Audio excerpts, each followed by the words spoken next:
Mustangs, it's Tyler Stolsky. And Emily Rose here for your broadcast for the week of May 2nd. I love getting awards. Well, I only get participation awards, but I heard the Underclassmen got some pretty sweet awards this year. Let's head over to Devin for more on that. Hey Mustangs, Devin Porter here with your scoop on school news this week.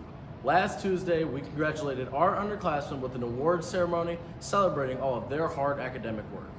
In the future, we will congratulate our seniors June 3rd, starting in the afternoon with Ride Out and later with graduation. We look forward to celebrating all of our seniors' hard work. We could not be more proud. Back to you in the studio. Thanks, Devin. Hey, Tyler, if you could bring 3 items to a stranded island, what would it be? A water bottle, a frisbee, and definitely not a shirt.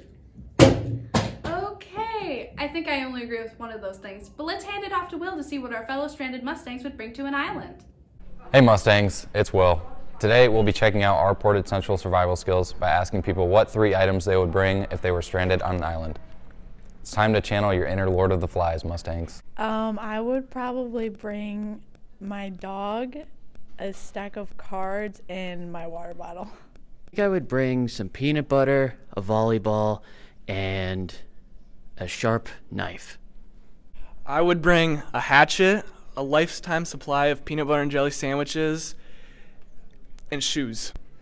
My dog, peanut butter, jelly, and bread to make peanut butter jelly sandwiches. I would bring my cat, a blanket, and food. I would bring a plane, a pilot to fly the plane, and like a blanket or something, or food. Okay, I'll bring Mrs. Eichstad because she's one of my favorite teachers. I would bring my dogs because I miss them, and I would bring my phone. Thanks, Mustangs. Those were definitely some interesting answers. Personally, I would bring my phone, my dog, and bug spray because I hate mosquitoes. That's all for me. Now back to Tyler and Emily Rose in the studio. Thanks, Will. Our spring sports season has been going strong. Let's head over to Drew for an overview on last week's sports. Thanks, Tyler. Spring sports are now in full swing as the weather has allowed all kinds of sports this week. Baseball and softball both got huge wins against Loy Norix last Thursday, as baseball won their doubleheader with scores of 10-2 and 15-0. Softball won their games with scores of 17-1 and 20-1. The track and field team won their meet by a high margin at Lakeshore, and the girls tennis team beat Lakeshore and Kalamazoo Central, while girls soccer came up just short against high-powered Gull Lake. And finally, the boys golf team came in second in a SMAC conference meet on Wednesday and won the Tom Collins invite the next day. For more about this golf squad, let's send it over to Taylor Burchett. Hey Mustangs, it's Taylor. The golf season is now officially in full swing, and today we're going to get the inside scoops from a par of varsity players on how the season is looking. My main goals, and our team is kind of the same way with this, we all want to do really well. We want to qualify for states, and we think we have the talent to do so, and it's going to be really exciting to see how close we can get to that goal and if we can achieve it.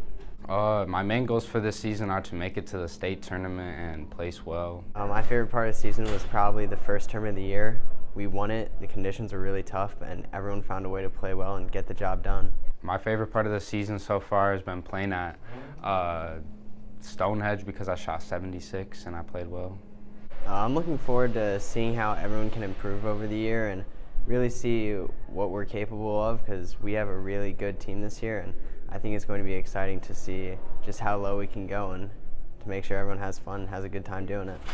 That sounds like a hole-in-one kind of season. Thanks, guys. Back to Tyler and Emily Rose in the studio. Thanks, Taylor. Forensics just finished strong at states. Let's get an insight on the end of the main forensics season. Next up, we have Livia. Judge and timers ready? Thank you. Your Mustangs forensics team had their state competition this past weekend, and we couldn't be more proud. Let's get an inside look from one of the students on the team and how their season went. So what made me want to get into forensics was my brother my freshman year. I didn't really have a choice. He was like, "You're doing this," and so I did it. I think my favorite part of being forensics is the community. It's really tight-knit. Everyone really cares about what they're doing, and it helps break people out of their shells.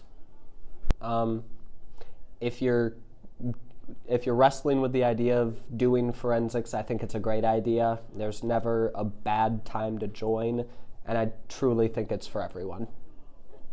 Students are invited to Friends and Family Night on Tuesday, May 3rd from 7 to 9 in the auditorium. Students will be entertained by some of Porter Central's best speakers and actors as the forensic team closes out their highly competitive season. Tickets are $5 and can be purchased at the door, on the 3rd, or online. They definitely cannot wait to see you there. Back to Emily, Rose, and Tyler in the studio.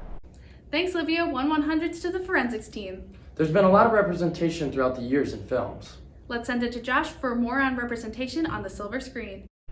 Hey there, Mustangs. Joshua Kim here. Representation in Hollywood is always very important. We always enjoy it when we see our favorite actresses or actors with the same ethnicity, skin color, and sexual identity.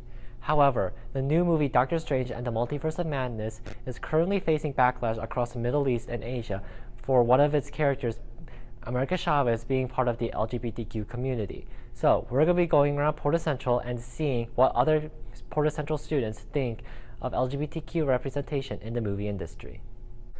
I think that it could be a lot better by maybe putting some representation into children's movies to help children understand that that's a normal thing to see. And I think maybe making the movies a little bit less sad, because all LGBT movies just have to be so sad. I definitely think that there could be more representation in the media with LGBT, and while the Saudi Arabia ban does make sense because of its previous history with the LGBT community, they still shouldn't have banned the movie completely. I think that they should definitely hire more LGBT actors to play roles that represent them instead of straight or non-queer actors playing those roles. I think that they could definitely do a better job of representing everybody and not just a certain parts of the community, and definitely put more intersectionality. Go see Doctor Strange and the Multiverse of Madness for yourself and get your own take on it. Back to Emily and Tyler in the studio. There's nothing better than seeing someone just like you on the screen. Well, that's all we have for this week. I'm Emily Rose. And I'm Tyler Stolsky. Signing off.